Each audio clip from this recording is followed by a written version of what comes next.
Hey, everyone, welcome back again. Today I'll be teaching you how to enhance the quality of your edits using a free website. So without wasting time, let's get started. So you can even trim your scene pack over here. But for a tutorial, I'll be using my project video clip. You can even adjust according to your need, what you feel looks nice for your clips. First saturation increase to 8, exposure 30.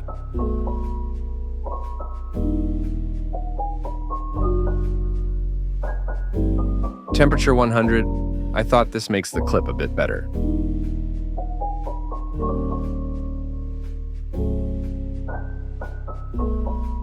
And lastly, Gamma 8. After all this, you are ready to export your video. It may take a while.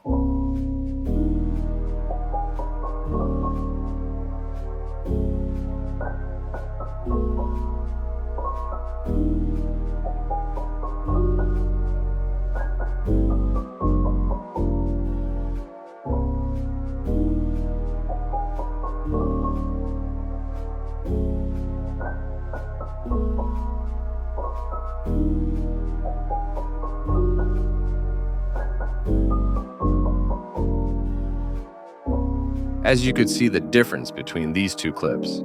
Thanks for watching and see you again.